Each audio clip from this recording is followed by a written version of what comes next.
1000 días de comunismo, de socialismo real, y Chile se fue por un barranco. Quienes en esa época, en el paro de octubre de 1972, se jugaron la pega, el pellejo, fueron los que hicieron en parte importante la diferencia respecto de lo que sucediera después. En realidad, uno se da cuenta ahí que, como bien dice un amigo mío, a Chile siempre lo salva ese chileno que en general ni siquiera va a votar, que se queda en su casa y que de repente como que se da cuenta y dice, no, esto no puede ser. Yo no voy a participar de esto. En ese momento también habían empresarios, habían dueños de transporte que opusieron una fiera resistencia al avance del socialismo. ¿Los tenemos hoy? ¿Existen esos empresarios hoy día? ¿Existe esa esperanza de la que habla Hamlet cuando plantea: maldita sea, el mundo se ha desquiciado, qué mala suerte haber nacido yo y tener el deber de enderezarlo? ¿Existe gente hoy día con la que podríamos contar para que evitara el avance del socialismo del siglo XXI dentro de nuestras fronteras? No está fácil la respuesta, porque a diferencia de lo que pasaba en esta época, en la época del 70, hoy día la posibilidad de sacar parte importante del capital afuera es enorme, ¿no es cierto?, por los flujos de capitales. Y eso hace que la gente que tiene el poder económico no tenga grandes incentivos, a menos que realmente tenga el corazón bien puesto para defender al país. Y esto es a nivel latinoamericano así.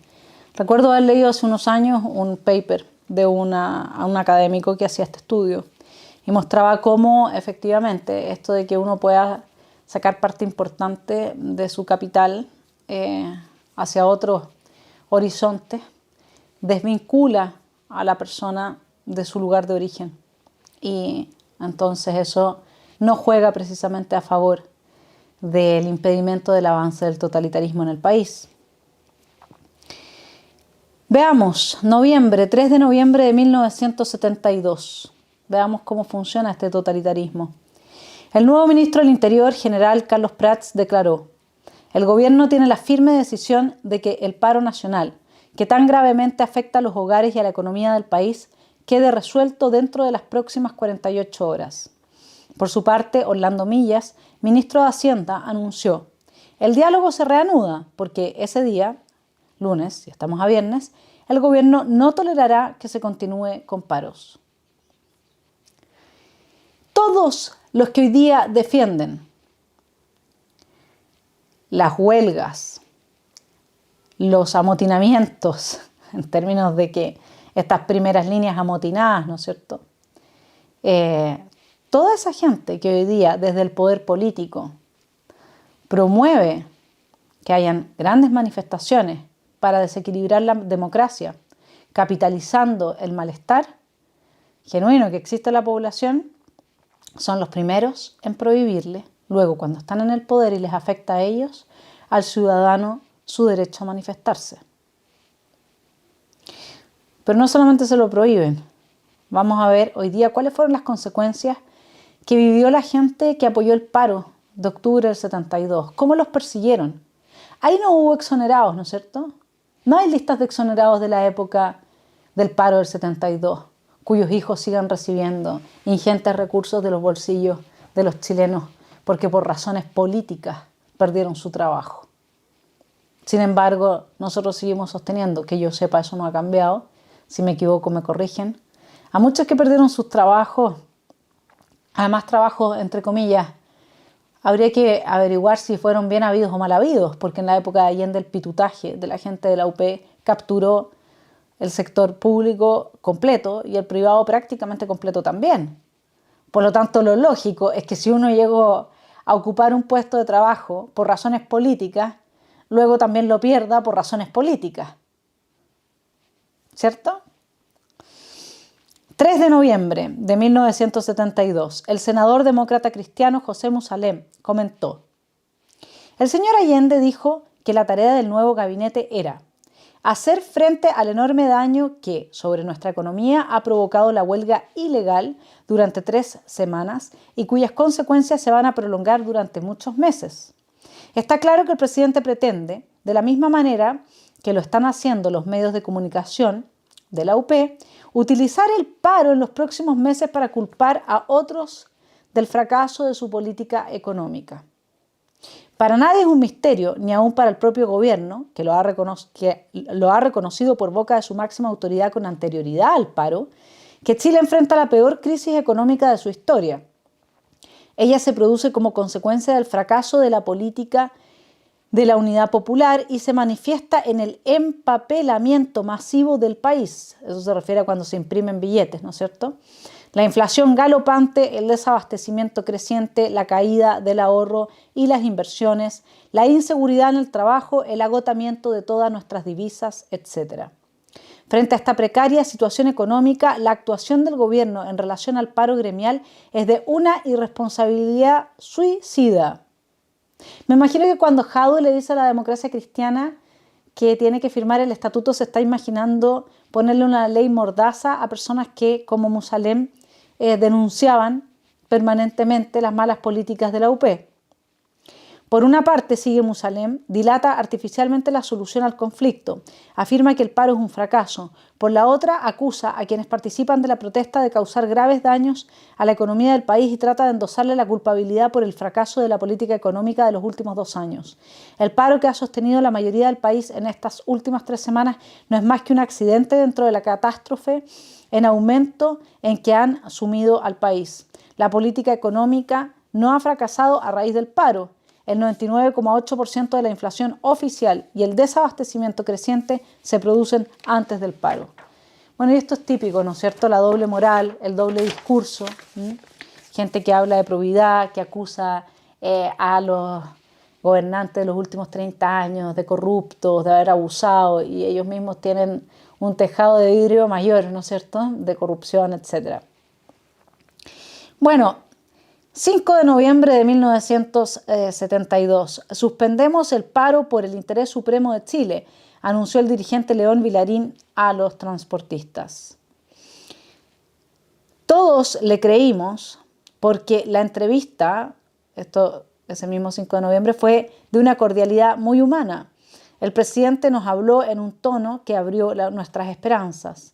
Incluso con una mano en el pecho nos dijo que la radioagricultura saldría en 48 horas y que estaba a la espera del dictamen de la Contraloría, el cual todos prometimos respetar. Sin embargo, hubo un dictamen, han pasado casi 10 semanas y nada de lo que nos dijo se ha hecho realidad, declararon los trabajadores de la emisora de Los Ángeles, paralizada ilegalmente por el gobierno.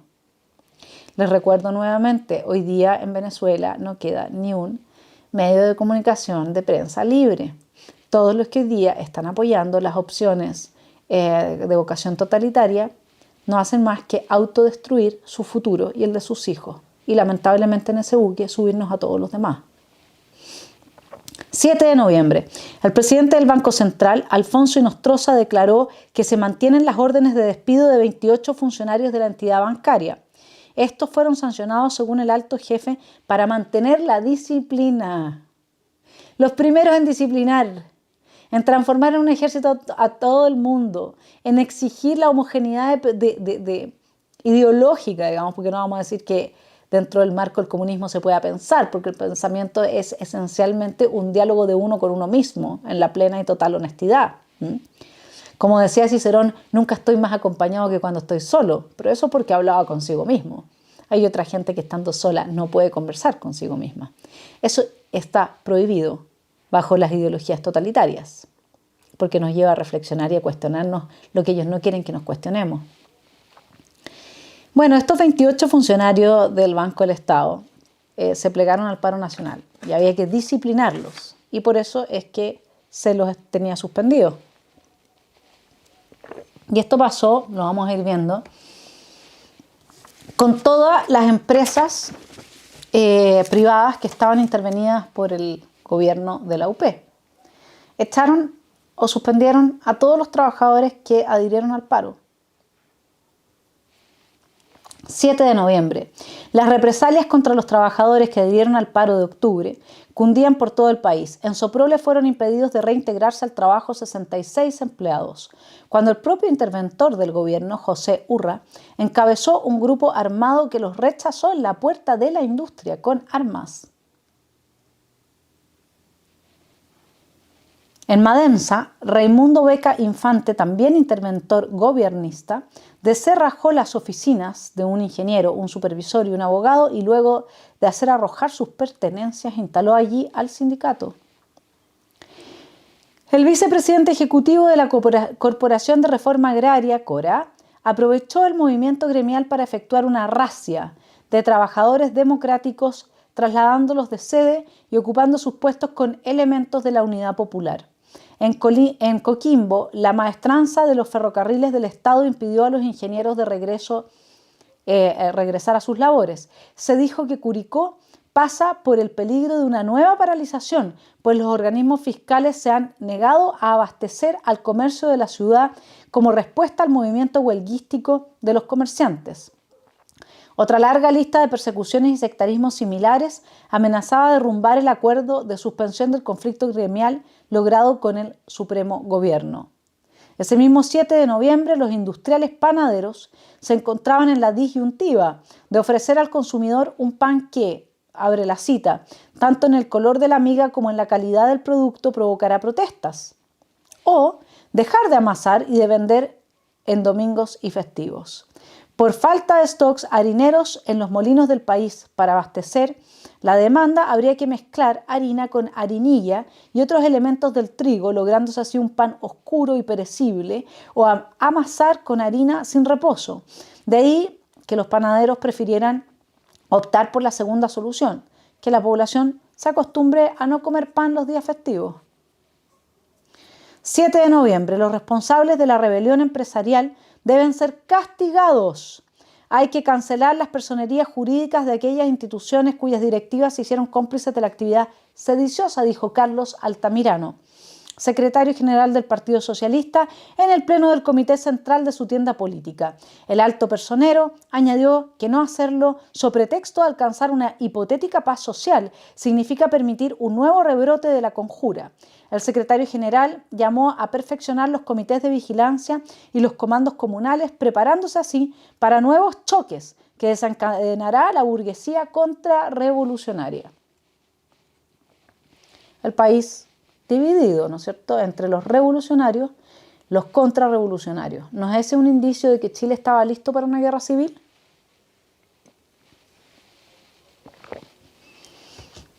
...8 de noviembre, la Contraloría General de la República devolvió a la Dirección de Industria y Comercio, DIRINCO, sin tramitar una resolución que pretendía legalizar la requisición de la industria FENSA, medida que hasta la fecha ha ocasionado pérdidas por más de 70 millones de escudos y que sigue dejando una pérdida diaria de 1,5 millones de escudos por mala administración de los interventores.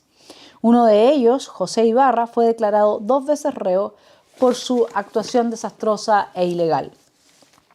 9 de noviembre, por fin el diario La Mañana de Talca pudo salir a circulación dirigido por su legítimo dueño, luego de soportar 9 meses de intervención.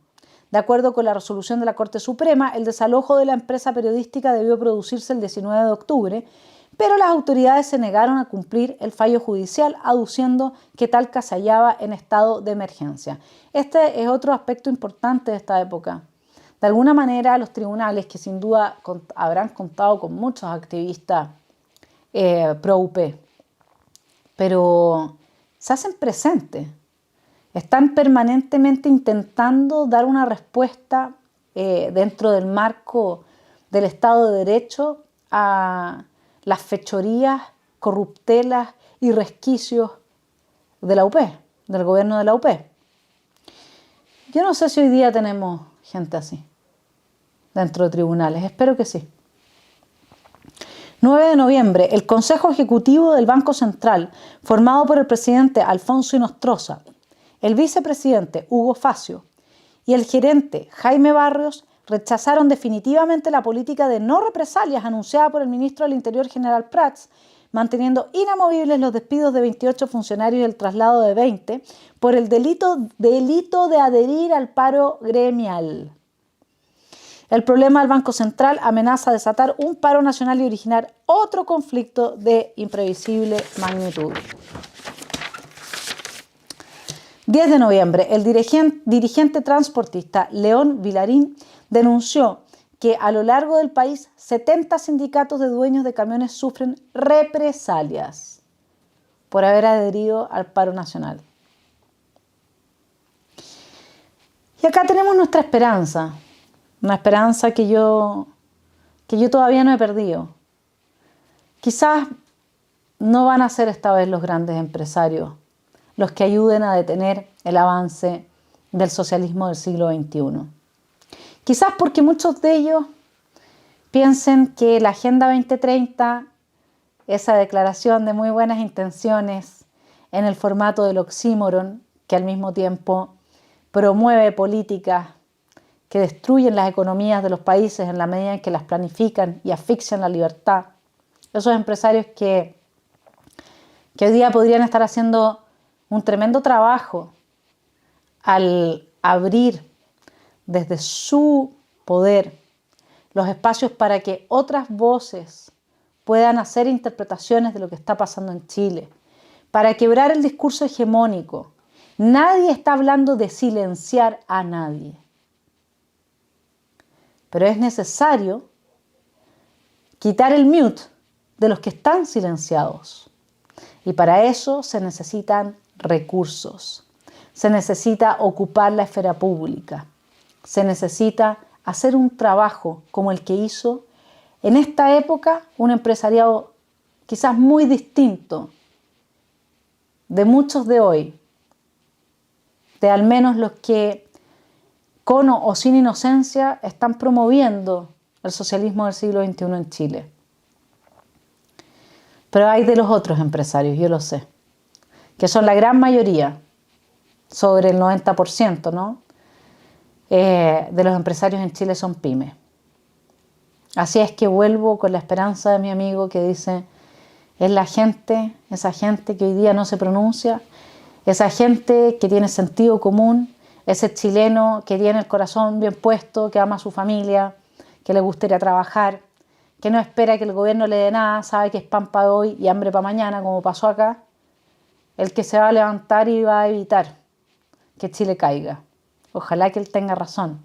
Veamos cómo eran los empresarios de esa época, a ver si alguno de los telepensantes se inspira y puede transmitir este mensaje. 10 de noviembre, Fernando Recio, presidente del Frente Cívico Gremial de Valparaíso, refiriéndose al paro de octubre, dijo en una manifestación de trabajadores en Quillota: en el mundo no hay vías propicias hacia el marxismo, como alguien lo dijo, con empanada y vino tinto. Este movimiento, el paro, demuestra que sí hay una vía chilena para salir del marxismo en una batalla que recién comienza. Esto nos exige preparación, organización y reflexión. No solo para liberar a Chile del marxismo, sino para reconstruir el país cuando el marxismo haya terminado. León Vilarín en esa misma oportunidad explicó que aún subsiste el saldo de la revancha de la cosa barata, de la miseria que se quiere llevar a miles de chilenos que salieron a protestar. Lo único que pedimos es que no quede nadie desocupado y que nadie pierda su pan. Ese mismo 10 de noviembre, el senador Aniceto Rodríguez, al referirse a uno de los temas fundamentales que abordará su colectividad política, el Partido Socialista, durante el pleno extraordinario próximo a celebrarse, declaró: la tarea de cumplir con el programa de la Unidad Popular corresponde por igual, por un periodo transitorio a lo menos, tanto a las fuerzas políticas de la UP como a las Fuerzas Armadas, que son el pueblo vestido de uniforme. ¿Cómo no va a generar un movimiento telúrico interno leer a Jadwe diciendo que él No le va a pedir, como lo hizo la derecha, a las Fuerzas Armadas que intervengan cuando los chilenos no hayamos sido capaces de resolver nuestros conflictos. Fue Allende el que transformó a los militares en ministros.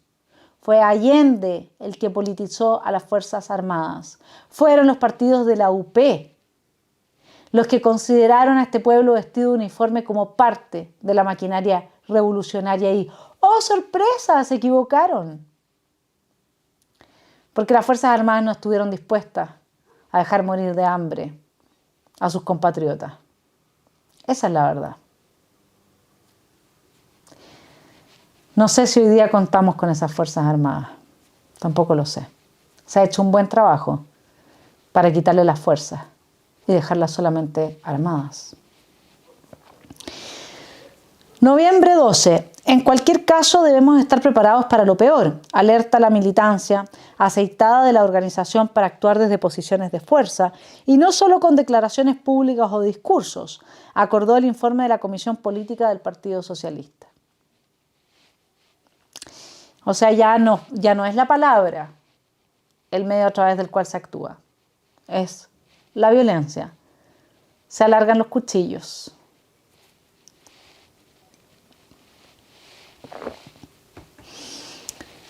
A 130,2% llegó la inflación en los 10 primeros meses del año. Es la más alta tasa inflacionaria registrada en la historia del país.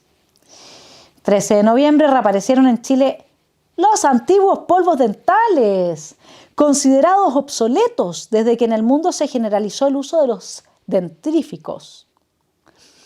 Gracias a la política de precios que la Dirección de Industria y Comercio, DIRINCO, los laboratorios chilenos ya no fabrican pasta de dientes, porque el costo de producción es mayor que la ganancia.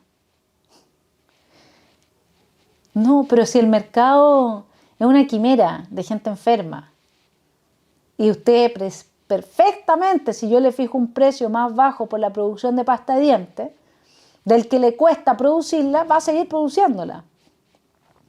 Ese es el nivel de ceguera, de ignorancia de esta gente.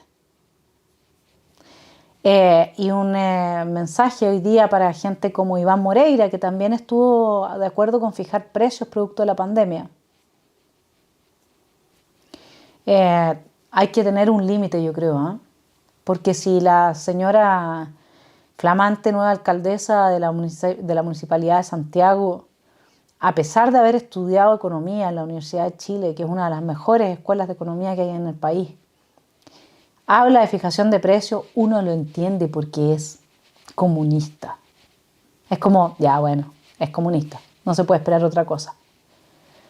Pero que gente de la UDI, como Iván Moreira, esté planteando esto.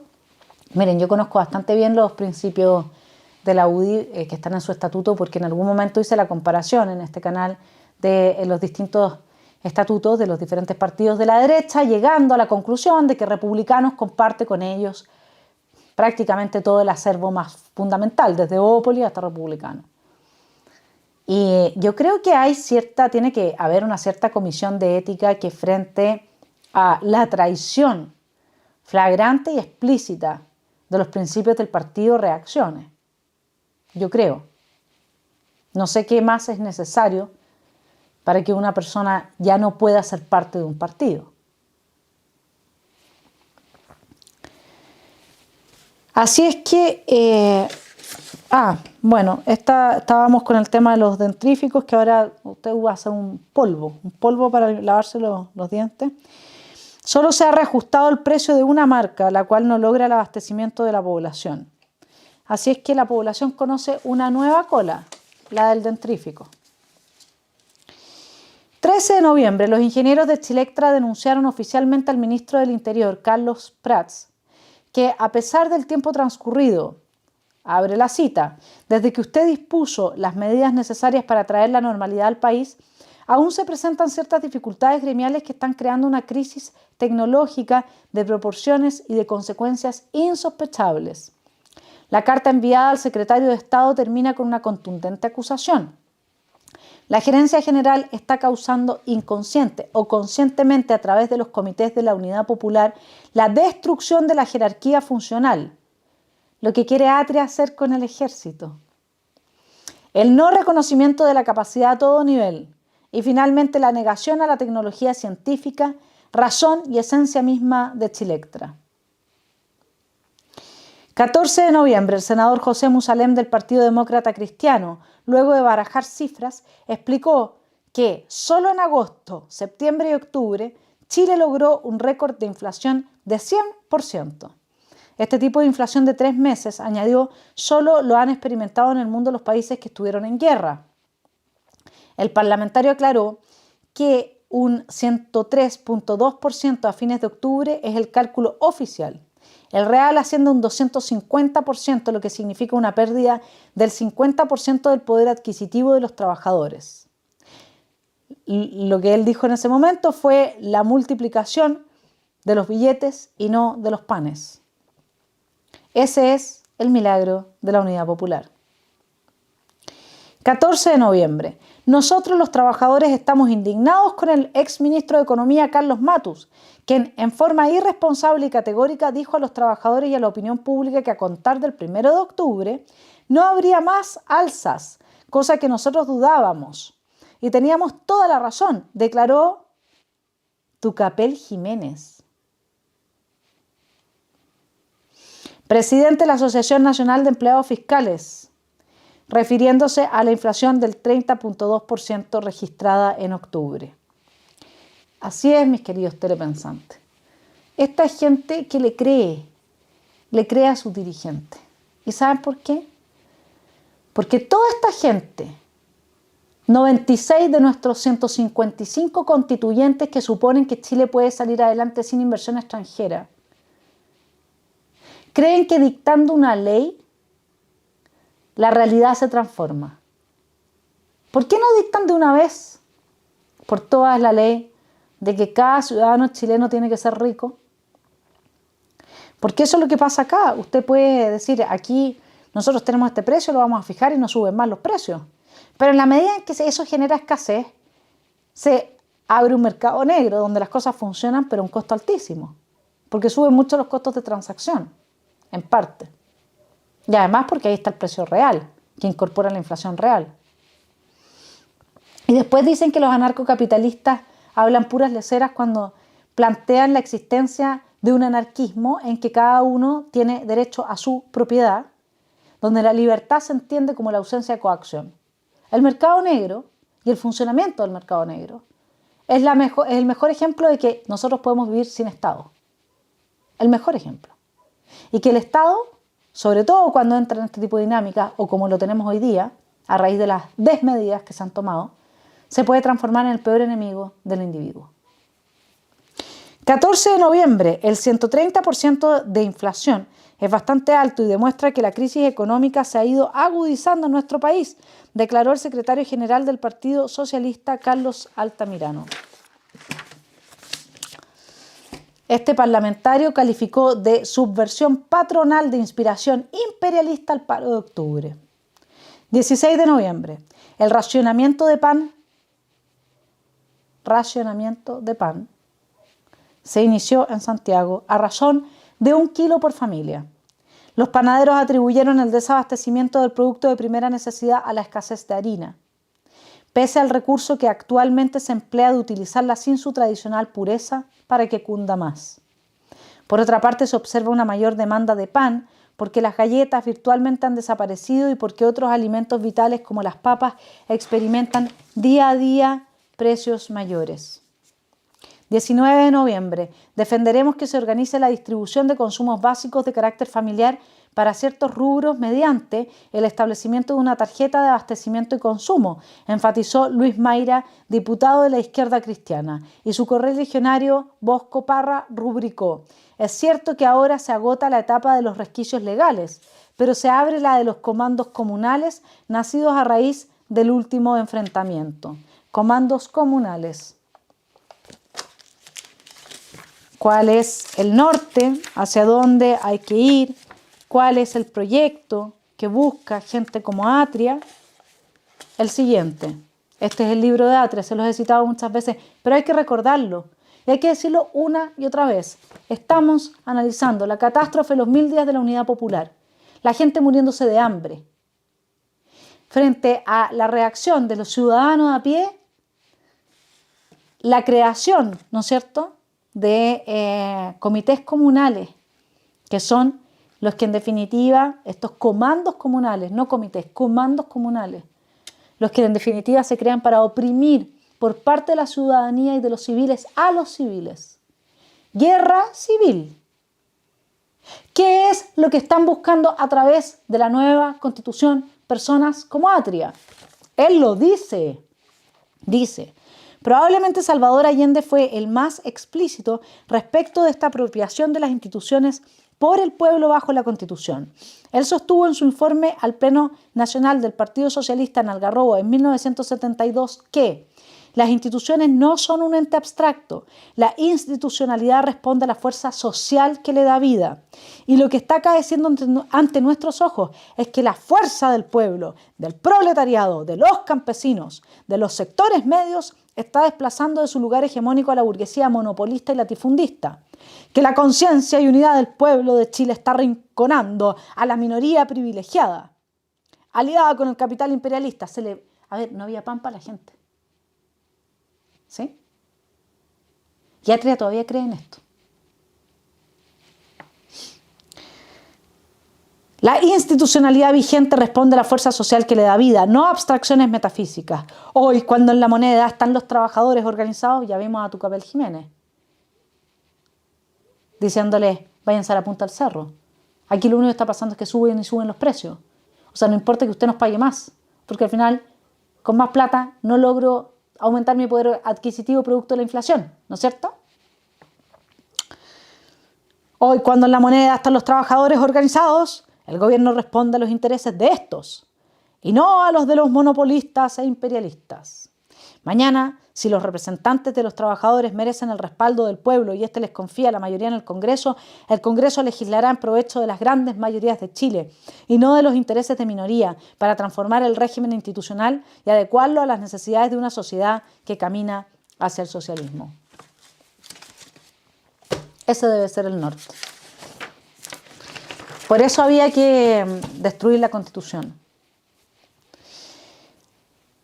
Y quiero, además, leerles algo de esto. Ustedes sabían que en esta época ya llegó a tal extremo la escasez, que fíjense que el 22 de noviembre, el Vaticano, a través de la organización católica Cáritas, donó a Chile una partida de 2.800.000 toneladas de harina para, comillas, paliar la deficiencia de abastecimiento de pan blanco que afecta en estos días a la población de ese país. Esta gente nada le importa. Miren, Salvador Allende, Sueño o Proyecto, Jorge Arrate, publicado el año 2008. La fuerza adquirida por el milenario mercado ampliado, liberado y desregulado en la segunda mitad del siglo XX se desplegó de modo tan potente que ha tendido a avasallar a la democracia. Primero de una ignorancia supina, porque ninguna democracia republicana, a menos que queramos decir que los venezolanos viven en una democracia o los cubanos, se sostiene bajo cierto nivel de ingresos. Eso está absolutamente probado. Chevorsky, le recomiendo al señor Jorge Arrate que lea. Entonces, él dice que el mercado ha avasallado a la democracia. Cada día el mercado es menos democrático y la democracia más mercantil. Eso es porque ustedes, señores, pactan con los pocos empresarios que destruyen la libertad del mercado. No sean caras de palo. Por eso es que la política termina al servicio de esos empresarios y viceversa.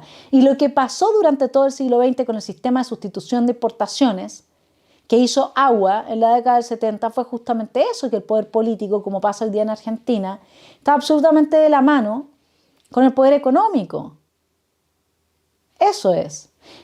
Oiga, les recuerdo que hay un yerno de un tal dictador que financió prácticamente que a todo el amplio espectro de nuestros partidos políticos.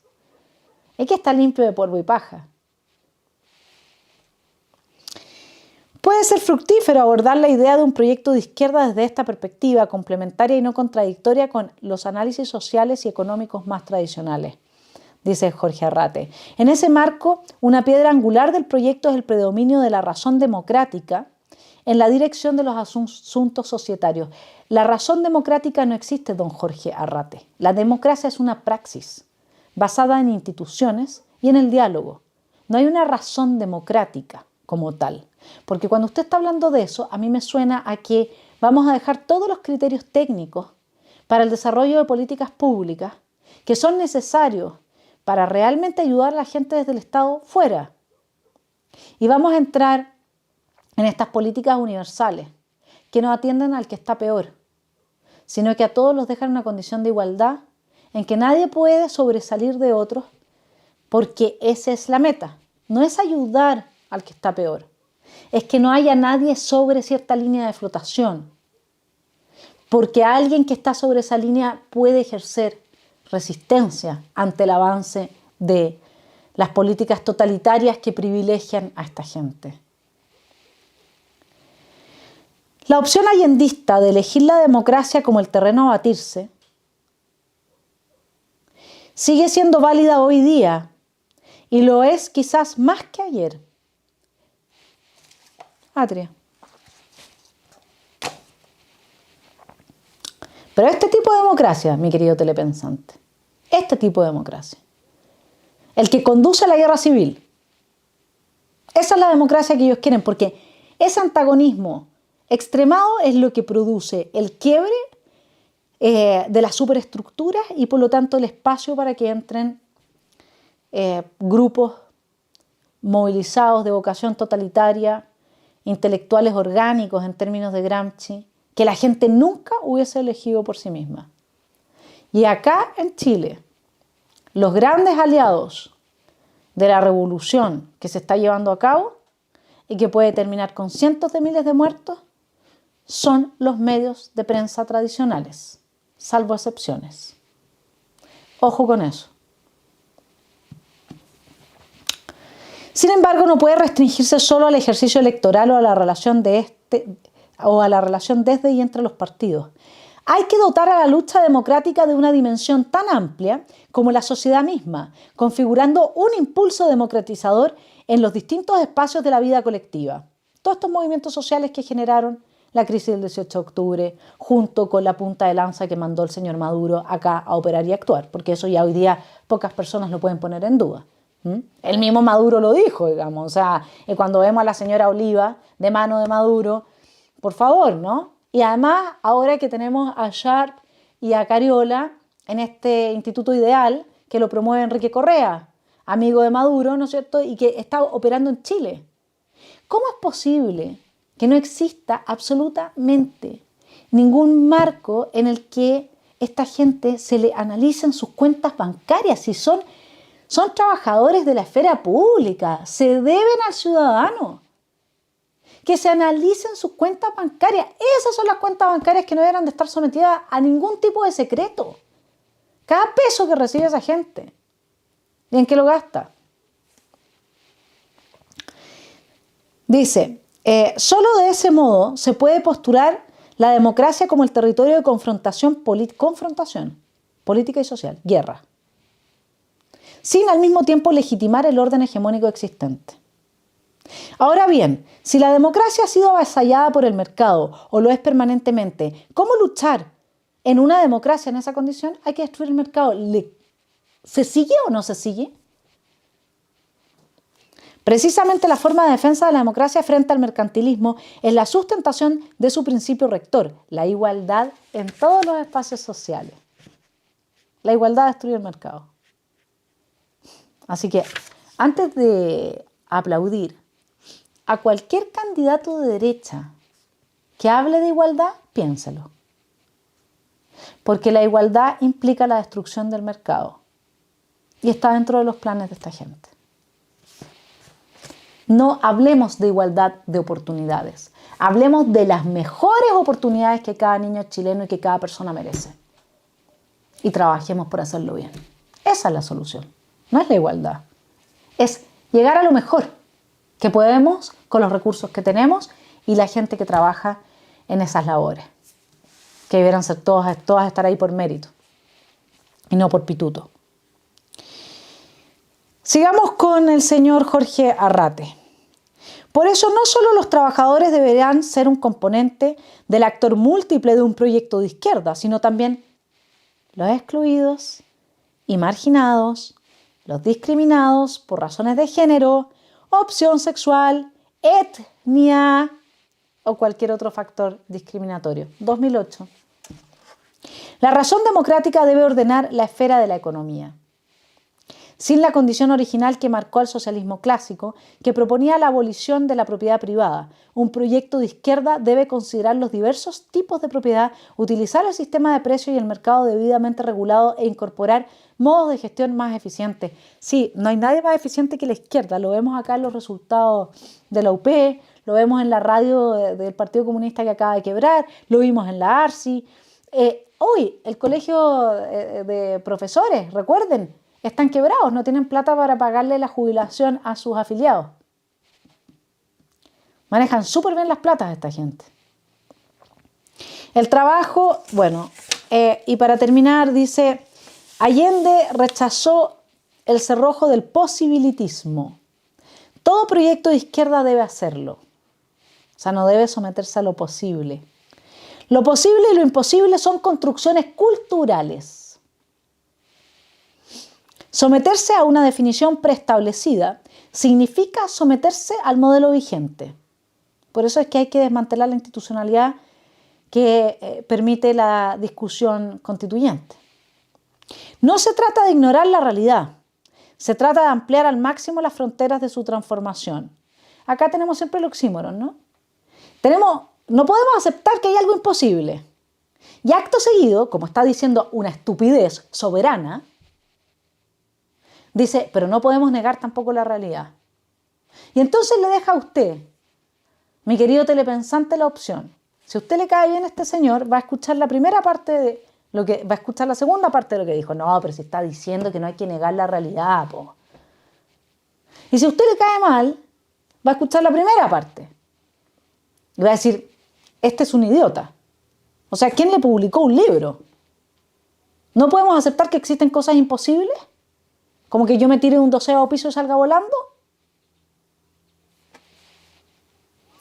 No se trata de ignorar la realidad, se trata de ampliar al máximo las fronteras de su transformación.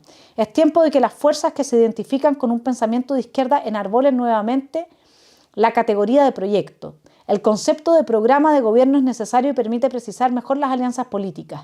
Levantar un proyecto no significa, sin embargo, renunciar a la posibilidad de aliarse ni a la necesidad de un programa. Pero para avanzar con conciencia de hacia dónde se va, sin dejarse llevar por la corriente, se requiere un horizonte, una tensión utópica. Que sea el impulso cardinal. Se requiere un proyecto. Esa es también la herencia de Allende.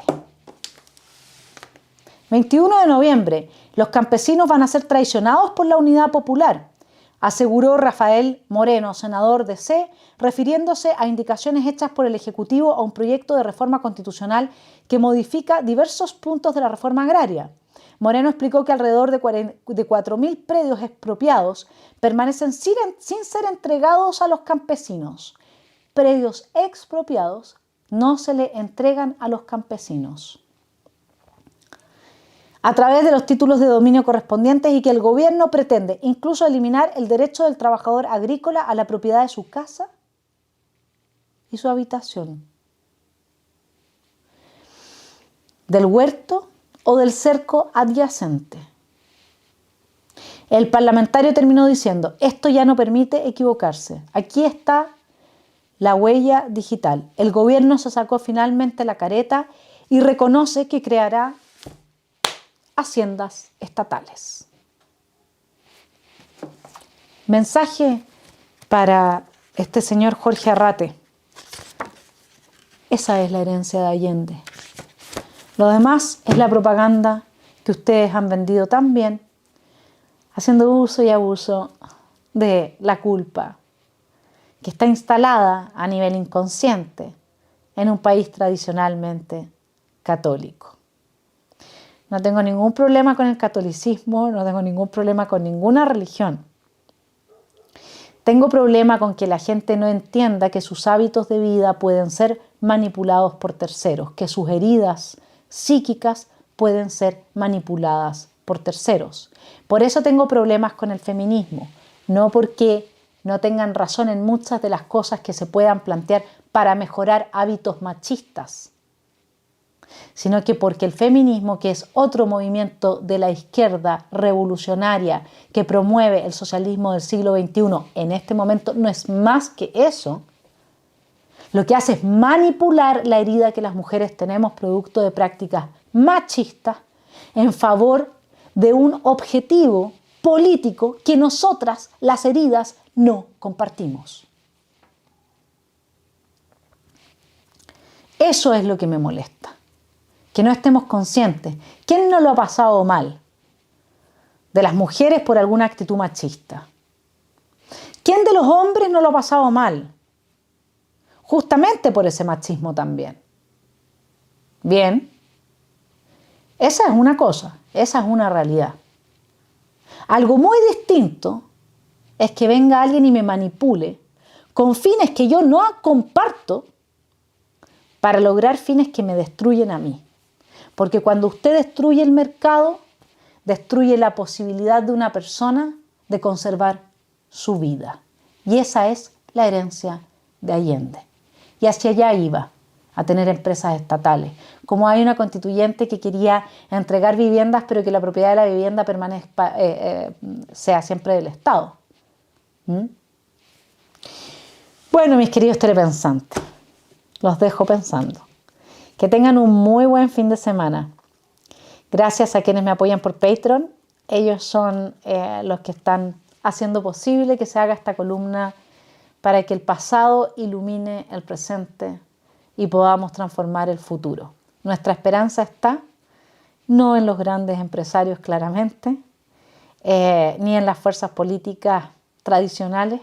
Nuestra esperanza está en cada uno de los chilenos que tiene bien puesto su corazón y que no va a dejar que le regalen, que esclavicen a quienes habitamos este país.